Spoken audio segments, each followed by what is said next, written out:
নমস্কার বন্ধুরা, কেমন আছো সবাই? আশা করি সবাই ভালো আছো। আমিও অনেক ভালো আছি। নিয়ে আসলাম তোমাদের জন্য আমি আরেকটি রেসিপি। তো রেসিপিটি দেখানোর আগে প্লিজ তোমাদের বলছি, যারা এখনও আমার এই চ্যানেলটিতে সাবস্ক্রাইব করোনি প্লিজ সাবস্ক্রাইব করে দিও। আর যারা ফেসবুক থেকে এখনও ফলো করোনি প্লিজ ফলো করে দিও। তাহলে চলো আমি কি রেসিপি তোমাদের সাথে আজকে শেয়ার করব সেটা দেখিয়ে দিচ্ছি। আজকে রান্না করব লাউ চিংড়ি। তো প্রথমে আমি লাউটা ভালোভাবে ধুয়ে কেটে নিয়েছি এভাবে ঝুরি করে। আর এখানে চিংড়ি মাছগুলো আমি ভেজে নিয়েছি।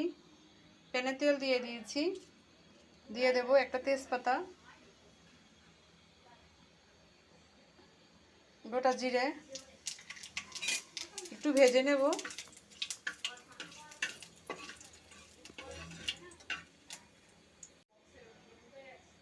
দিয়ে দিচ্ছি একটু পেঁয়াজ কুচি, একটু ভেজে নেব। পেস্টটা ভেজে নিয়েছি, এখন দিচ্ছি আদা বাটা 1 চামচ, আবার একটু ভেজে নেব। আদা পেস্টটা ভেজে নিয়েছি, এখন আমি এই লাউগুলো দিয়ে দেব।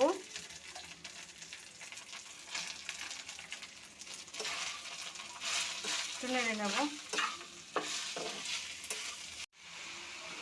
লাউটা আস্তে আস্তে নেড়ে নিচ্ছি।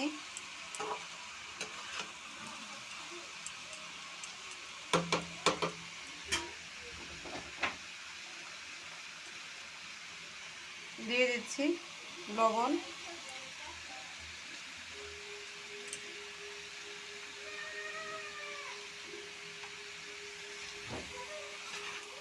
আবার একটু নেড়ে নেব।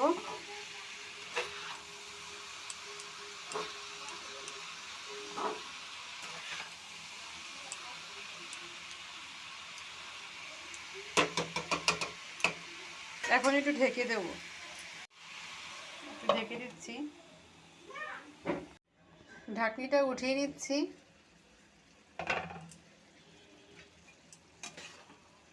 দেখো লাউ থেকে জল উঠেছে আর প্রায় সিদ্ধ হয়ে গেছে।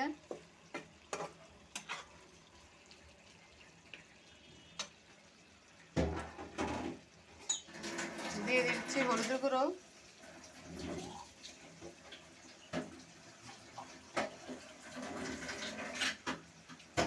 জিরার গুঁড়ো দিচ্ছি 1/2 চামচ, ধনে গুঁড়ো 1/2 চামচ, কাঁচামরিচ,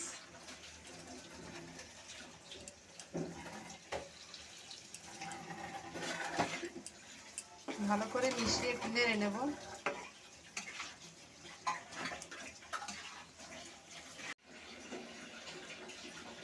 নেড়ে নিয়েছি, এখন চিংড়ি মাছগুলো দিয়ে দেব।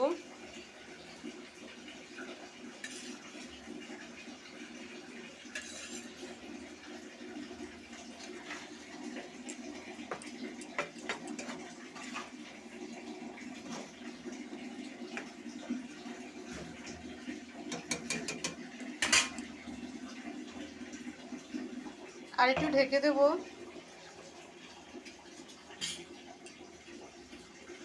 চুলার আঁচটা একটু বাড়িয়ে দেব। ঢাকনাটা উঠিয়ে নিচ্ছি। হয়ে গেছে।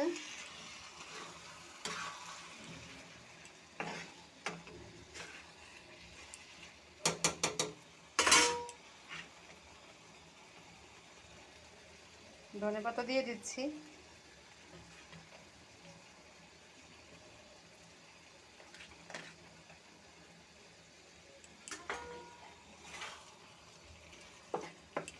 হয়ে গেছে, এখন নামিয়ে ফেলবো।